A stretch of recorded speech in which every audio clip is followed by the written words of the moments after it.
Tignan natin kung anong mga pieces yung mga makikita natin and kung ano yung mga possible na makuha ko. So let's go! Pogi na ito, Dickies na 874. Una, undefeated. Tapos pangalawa, Supreme na Bogo. Ang roots talaga ng streetwear is hip-hop tsaka skating eh.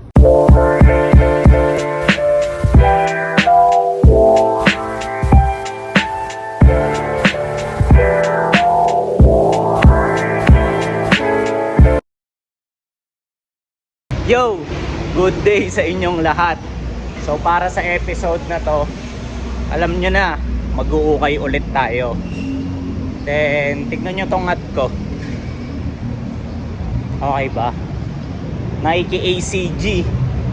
Para sa akin syempre okay to, kaya ako nga binili, di ba? Shout out kay Boss Nono tsaka sa Sixto Vintage kasi sa kanila galing to eh. Ganda na ito. Bibihirang makita ang Nike ACG hat. So samahan nyo ako para sa episode na to. Tignan natin kung anong mga pieces yung mga makikita natin and kung ano yung mga possible na makuha ko. So let's go! Check nyo. Tamang Converse lang tayo ngayon para komportable gumalaw. Medyo marumi nga lang pero safe lang. Kulit na ito, akala ko sa una. Pag sa malayo parang Air Max 95 na triple black. Tapos ganito pala. Tignan nyo itong nakita ko. Long sleeve na Carhartt. Kasama nyo ngayong tanghali hanggang mamayang alas 3. And of course, Tapos ang ganda ng kulay. kalimutan i-follow lahat ng mga social media accounts ng ESFM para Size ko updated pa. kayo sa lahat Angas. ng kaganapan. Meron din sila ditong vintage na Nike windbreaker oh. Size ko rin sana to kaso ang problema lang ito. May mga stain siya na sure ako hindi na matatanggal. Ganda sana. Pogi na ito. Dickies na 874 Panther Green. Tapos ganito yung likod niya. Ganda ng condition. Yo! Tinapos ko na yung pag-uukay ko dun sa unang store kasi ang hirap eh. Makaka-copyright pa ako nang wala sa oras dun. Hassle. Lakas ng tugtog nila eh. Hindi nila siguro alam na, alam mo yun, ako yun nandun sa store nila. Sayang. They're lost. Joke lang. Sayang. Pero hintayin nyo kasi may nakuha akong sapatos dun eh. Abangan nyo sa dulo ng video na to. Tingnan nyo kung anong pair. Ganda eh. Kaya kinuha ako. So lipat tayo ng ibang shop. Habang wala pa ako dun sa lilipatan nating store, bigla ko lang naisip, if ever meron kayong mga pambenta na for example Carhartt Whip, Nike ACG, pati Stussy items, dapat still prices lang ha. Pwede nyong i-alok sa akin sa Instagram at @MikeLacson_, okay? Pero kung hindi still, huwag nyo na i-alok para tipid sa oras natin pareho. Okay? So going back, ito malapit na ako dito sa lilipatan natin. So let's go. Akala ko madadagdagan na yung item natin dito. Tignan nyo, Nike ACG, kaso bootleg. Pero pag mga ganito, safe lang. Tingin na lang tayo ng iba pa, di ba?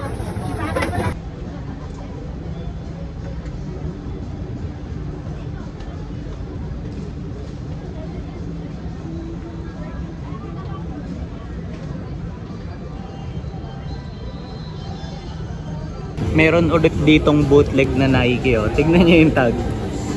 Ayan. Pero ito track pants. Tapos compared dun sa isa kanina, mas maganda yung details na ito. Tignan nyo.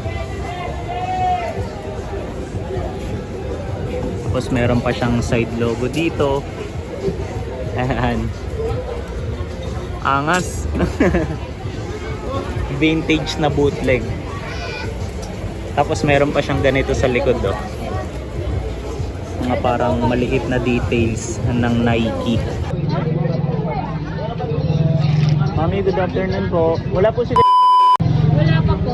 Wala pa po. Wala lang, natanong lang po. Wala Mami, papili lang po ulit ha. Yo, check nyo to. Hindi ako familiar sa brand na to, Redhead. Pero kinuha ko tong shorts na to. Bakit? Kasi una, yung tela niya, heavyweight. Katulad sa parang mga double knee ng Carhartt. So, ayan. Tapos yung details niya, tingnan nyo ha. Yung mga ganito pa sa gilid oh. Another pocket. So, ayan. So, tela wise, tsaka details wise, pasado sa akin to.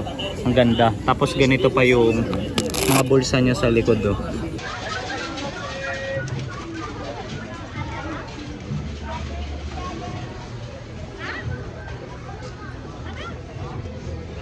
Yo, kumain muna ako. Kasi, alam mo yun, nakakapagod makipag-usap eh. Pero update lang, as of now, mga nakatatlo or 4 na items na ata tayo. Hindi ko lang na-document yung ibang pieces. Kakatapos ko lang kumain, tapos may papakita ko sa inyong rack. Tignan nyo, solid yung mga pieces na nakasampay. Ito. So una, undefeated. Tapos pangalawa, Supreme na Bogo. Then next is ito, ang ganda na ito, Islam Magazine na t-shirt. Ayan, marami pa dito eh, mahirap lang buklatin kasi nakasampay. Pero solid na itong rack na to. Ang gandulo dun, magaganda. Meron pang ang baiting ape na hoodie dun oh. Ayan, may tumingin na pogi. Tignan nyo tong isa sa mga nakasabit to. Merong hard tag na Winnie the Pooh. Tapos vintage single stitch all the way. Tignan nyo. Tapos ganito yung print nyo. Angas eh, no? Damn. Tapos wala ng backsheet. Ganun lang.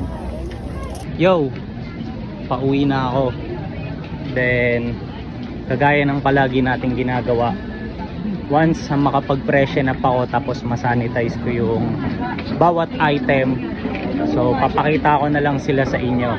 So samahan nyo pa rin ako, tignan natin yung details ng bawat isa sa kanila mamaya.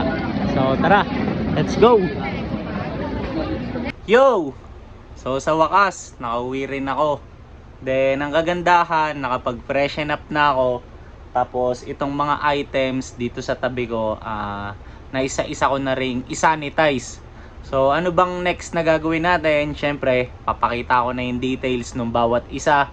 So tara, umpisa na natin. Let's go! Bali para sa unang item, ito yung nakuha ko dun sa unang store kanina. Kahit mahirap mag-vlog dun kasi ang lakas ng tugtog. So Nike Monarch. Ayan, tignan nyo yung condition. Ganda oh, lilinisan lang. Then yung reason ko kung bakit ko kinuha to, bukod sa steel price ko lang nakuha, tapos maganda yung condition, kita nyo naman, tignan nyo, walang ganong heel drags, as in lilinisan lang. Para sa akin kasi underrated pair to eh. So yan, bakit? Kasi maraming may ayaw dito eh, kumbaga parang nahirapan silang i-pull up o ipamorma to.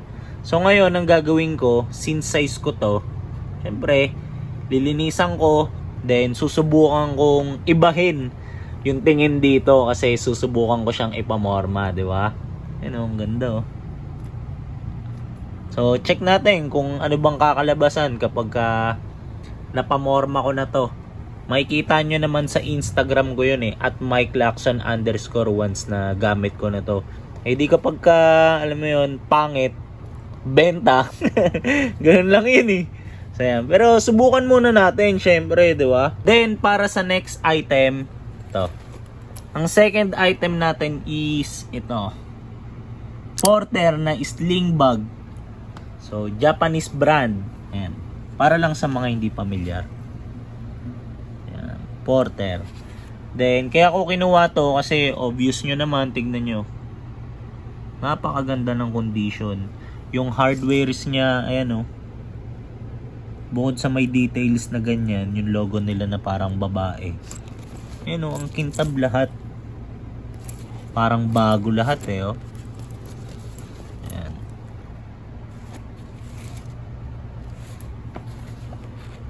Buti nga napunta ako dun sa section na ito eh. Medyo nakatago kasi ito eh. Siguro merong isang nagka-interest dito tapos babalikan niya. Kaso sorry ka, wala na. Naunahan na kita. Tapos tigay nyo, may mga ganyan pa silang details. So, Porter International. So yan. Though hindi ito yung iconic na design nila, kinuha ko pa rin kasi pwede ko tong maging pambenta eh. Pero PPSG ko muna syempre, 'di ba? Tapos sa loob, ayan, may ganito. Ayan, Porter. Tapos meron lang tag dun sa gilid. Tapos marami siyang compartment sa loob. Ayan, grabe yung details, grabe yung quality, Japanese brand kasi.